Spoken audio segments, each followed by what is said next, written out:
Good day, everybody, and welcome to another appointment with Going Expat. This is Rossella, and today my guest is Chris. Hi, Chris.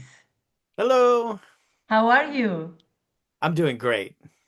Nice to hear, and thank you for accepting to talk to me and to the community of Going Expat about your experience as a expat in the Netherlands. The opportunity.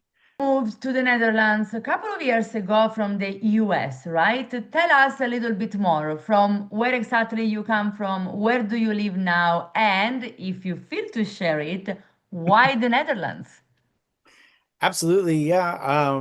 My family and I were living in Oregon on the West Coast in the United States. I'm originally from California, but we lived in Oregon for about 8 years, and we were pretty unhappy with the way that the United States was headed, and in spring of 2024 decided to leave the country. We looked at a few options. I think like a lot of Americans go through places like Canada and Spain and Portugal, but ultimately we liked the Netherlands for the cooler weather and no joke, it was going to be too hot for us in Portugal and in Spain. And the DAFT visa was a really straightforward way to be able to come over as an American. Yes. I have talked already with a few other fellow Americans who moved to the Netherlands on the DAFT visa, which is this entrepreneur's visa, who basically help Americans moving to the Netherlands with a job, so transferring a company, a business, or creating one, having not that high requirements, let's say, to start. And Yes. It's well, still hard. compared, it's still a lot, but It's compare still very maybe. hard, but yeah, the visa itself is pretty straightforward. Yeah. Yes. And that actually brings me to the next question. Was it difficult, or what was really difficult to in the process to move to the Netherlands and start a business here? Yeah, I think the hardest part for us was just how fast everything happened. In fact, I was just looking at a Facebook memory this morning and from 2 years ago, and I had just bought something that we needed for the house. There was Uh-huh. a fairly expensive item, and I went, "Oh my gosh, 2 years ago I bought this expensive thing that we ended up selling within 2 months because we had Really? no idea on January, 14th." Middle of January that we were actually going to be in the Netherlands by May 1st. So like that's how fast everything happened for us. But I don't recommend that for most folks. I think it's if you can take a few months longer to plan, it definitely is a lot easier. And Hmm. I think, planning is really one of the most important things when you come to any country. But, in our experience, we kind of missed and messed up on a lot of things when we first got here because we just didn't have the time to research and learn and, use services that we just weren't aware of at the time. Hmm. And I think that's kind of one of our biggest challenges in both, housing and just how to, navigate all sorts of things in the Netherlands. We had no help on that front. And, that's one thing I really recommend for people is to find somebody that can help you through the process. Yeah. No, that's actually a great tip because indeed it is important to plan, to know in advance what can be the obstacles, and especially, you say, housing here in the Netherlands in the last years has been crazy. Market is Yeah, very difficult, the demand is very high, but the offer is not. So there are right, so many difficulties in the sense, especially if you're moving from a country that is also so far away. Culturally speaking, might be a right. challenge as well. So Yeah. planning and having awareness before moving is important. But you did this so fast, which also means bureaucracy actually is fast. Yes, yes, it is. It's possible. Gosh. It is. Yeah. But you mentioned the culture shocks, right? And I think a lot of people, especially from the United States, go, "Oh, well, it's a mostly English speaking country, so it's Mm. really not that big a deal to just show up and you can speak and communicate with people." And, yes, that's true, but what you don't realize in saying that is that all the things around you are in Dutch. You Yeah. go to the train station, it's all in Dutch. You go to the grocery store, it's all in Dutch. And, the first several times you go shopping, it takes you like 2 hours to just get a meal because you're looking at all of the, labels on Google Translate and stuff, just trying to figure out Indeed. if it's something you can eat or not. And, you Or know, if you have an allergy to understand if that element is there too. So yeah, it's Yeah, exactly. So, I think yes, you can come here and speak English to most people, but you have to realize that that is not the native, yeah. language of the country. Yeah, indeed. And also, if I may add on that, people just translate what they think would say in their own language. So even though we, as non-native English speaker, are fluent in the language, we still have a little bit in our mind of the way, figure of speech, use of the words that comes from our own language. Yeah, the words can So be the same, but the context is very different, and I think that absolutely. Yeah. yeah, Absolutely. definitely. Yeah. And well, we can see behind you an amazing background of a vineyard and your logo, O'Connell Tours. Also, all details about your job are in the description. What is about it? What business did you build in the Netherlands? Yeah, so I mean, I think, like I mentioned, I didn't have a lot of time to do research, but I spent 17 years in the wine industry in Oregon and California. And I did a, quick search before we arrived and saw that the Netherlands has 180 vineyards.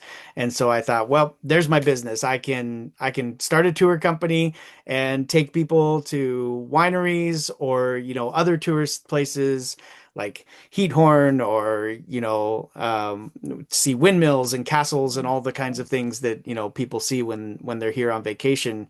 And I quickly realized that most people don't want to go to the wineries here, which is really too bad because the wine's actually really good, but it's just not a desire of, the majority Mhm. of the people that live here. So I've really pivoted my business to things like relocation tours and I still will do some day trips. Like my most popular trip is down to Bruges, Belgium. Mm. Um, and I but mostly I'm doing relocation tours and then the vast majority of my business is now helping people arrive here to the Netherlands. So I'll pick them up at the airport with their 12 bags and two kids and three cats and help them have an easy arrival into the Netherlands.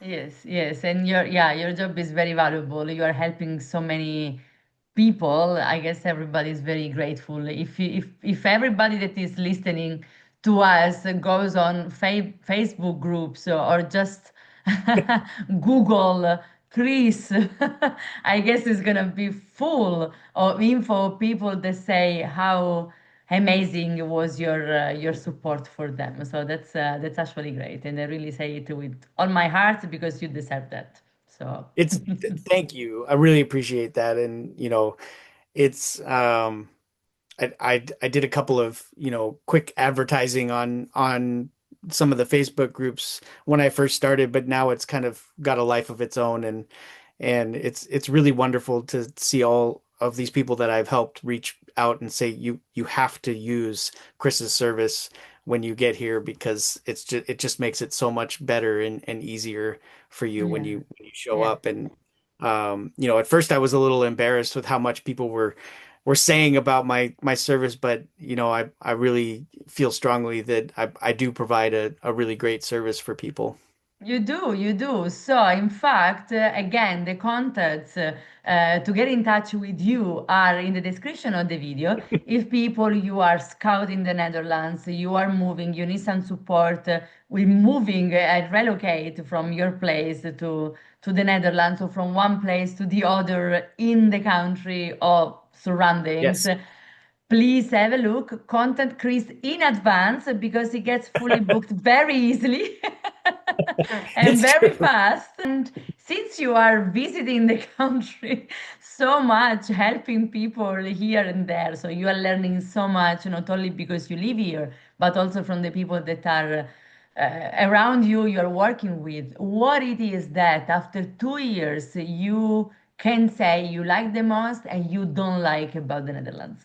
I mean, I think I'm still very much in the exploring phase of the Netherlands. I'm lucky that I do get to drop people off in all sorts of different cities and towns, and then usually I'll take a quick minute and drive through and sometimes get out and walk around and see some of the old buildings. And I think it's just the learning the history of the region and looking at a lot of the architecture is just really fun for me.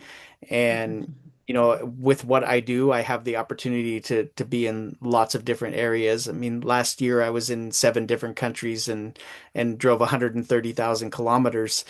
So I've seen a lot, and I think probably if you ask the average Dutch person, I've probably seen more of the Netherlands than they have at this point.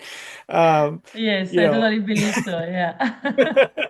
I mean, I think everybody is just really friendly here. And, I know there's a lot of discourse online about negativity towards, immigrants and Americans and things like that, but I just Mm, don't see it on a daily basis in person with people. And I think that that's a really important point to make is when you run across people in this country, they're very friendly.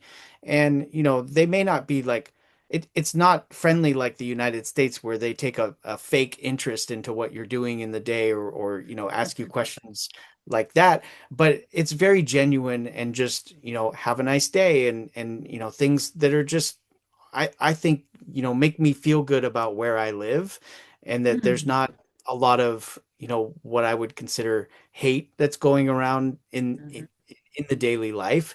And mm, that's a complete opposite from where I was mm. in the United States, where I didn't want to interact with people where I lived because there was so much hate. It's a refreshing thing to be here and experience, that friendliness. Yeah, I mean, it's very nice to hear that you found that in the Netherlands. Of course, it's not great to hear that you left a place which was home because you didn't feel belonging there anymore. In a way, the people were not friendly and there is too much hate around. So we really hope that these things will change, but it's gonna take time considering the world we are living now. So let's focus on that. Let's focus on the fact that you could move and you could gain again some trust in the people Yeah, around you. And I agree. I mean, you don't breathe hate in the Netherlands. Of course, there are people who might be close-minded, racist, or having like their old-fashioned mentality, let's say so. yeah, But generally speaking, is a very open-minded country where as long as you mind your business and I mind mine, you do and you are whoever you want and you do whatever you want to do. I mean, fine. exactly. So, Yes. The friendliness that I feel is just like people say hello on the street and things like yes. that, where, that doesn't happen in where I was from in the United States anyway. Yeah. In the Netherlands, because it's not car centric, it's very much a biking culture Mhm. and a walking culture. You go to the same stores every day, every week. You see the same people. So you have this kind of mini community inside probably Rotterdam, like we do in our area where, we see the same people. And I think it it does bring about a community where, I had to drive 5 miles to get to my, closest grocery store in the Mm. United States. And Mm-hmm. I didn't know any of the people that were around me because none of them were my actual neighbors. They, Yeah. and so I think that that's a big difference culturally. Um, Enough with the positive. Tell me something negative. something negative. Oh, learning Dutch is really hard. I mean, Well, really. I feel like I'm coming up on 2 years of being here, and I feel like I should be at a better point in terms of, being able to speak. And I think that's something that's in the back of my mind every day of I really need to, this year focus on learning the language and mhm.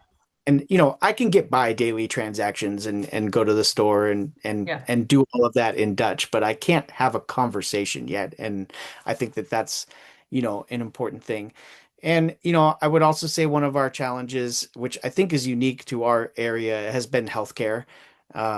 We still, 19 months after living in this place, don't have a GP, and I think that that's pretty unique where we are. But Yeah. it's challenging that we don't have one person that knows our history Mm. and our story and we can Yeah. reach out to and get help from. And I think most people probably wait a few weeks and they can get a Mm. GP, but we're just in a unique situation where we are. Yeah. Yeah, well, health system is always like very kind of fun because I read a lot of news where they say, that is one of the healthiest country in the world and the health system goes very up in the ranking. And I'm always thinking, what ranking? I mean, in what ranking are we as in, like as country, as Netherlands? Because I really don't know. I mean, I don't have personally bad experience with the health system in the Netherlands, but I'm not a huge fan of private system, all these insurance things, all these rules. If you want to see a specialist, so I'm not a big fan of that anyway. Despite the fact I don't have bad story to tell until now, thanks God, and let's hope we can keep it this way. But yeah, Yes. generally speaking, even though your situation might be a little bit kind of odd and different, it is true that people find themselves in a moment that they are there, they need a GP, and couple of months after they still don't have, or Yeah. they are like, Yeah. well, we are full, sorry. Yeah. And that So and that's how quick the conversation is, yes, we're yes. we're So not there taking any is patients. Yeah. there is not much support in that. So something that the Netherlands can improve definitely. You also already say something about the language. Dutch is not an easy language to learn. A lot No. of people speak English, tend to switch to English, even if you try to say some words in their own language, to be friendly, to help, because they don't want to Right. bother. I don't know, but I Yeah. guess everything is the answer. I mean, all of them are correct depending on the situation. But do you think that you might have partially answered to that already, but do you think it would have helped you also in your business and not only socially to speak the language? So it would in the future when you're going to be fluent in it? I don't, so I think with my particular business, it doesn't matter very much. But I do think personally it's something that is important to me.